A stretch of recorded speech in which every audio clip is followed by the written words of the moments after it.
हम विजयलक्ष्मी में से एखन एकटा कोबर सुना रहल छी अहाँ सबके।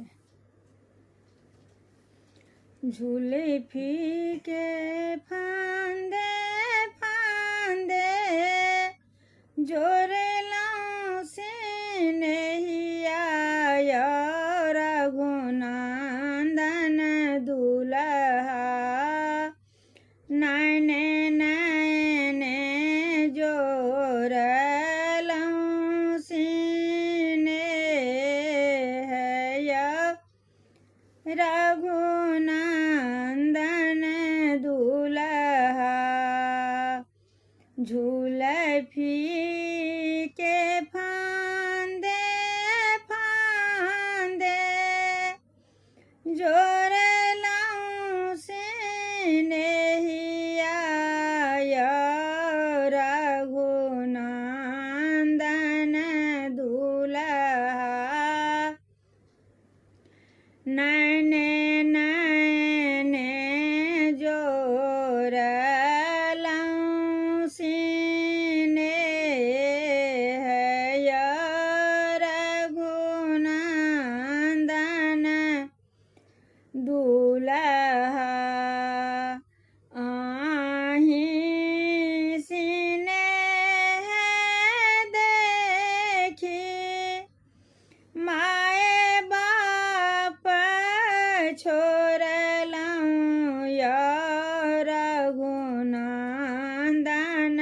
दुल्हा।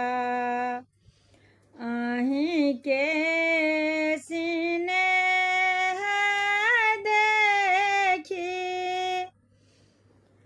माए बाप छोड़लौं रघुनंदन दुल्हा।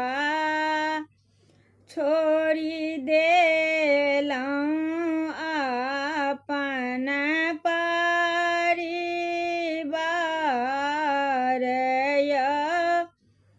रघुनंदन दुल्हा। छोड़ी देलौं अपन परिवार रघुनंदन दुल्हा। आहीं के सिनेह देखी काका काकी छोड़लौं रघुनंदन दुल्हा। छोड़ी देलौं नैहर के परिवार रघुनंदन दुल्हा।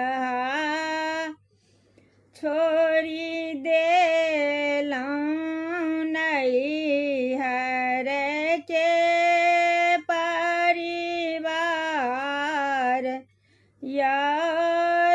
रघुनंदन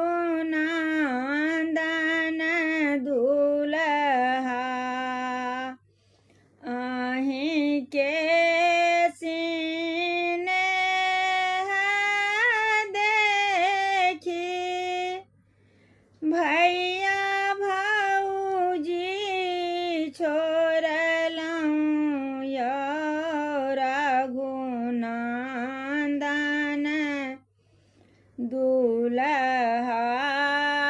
छोड़ी देलौं अपन परिवार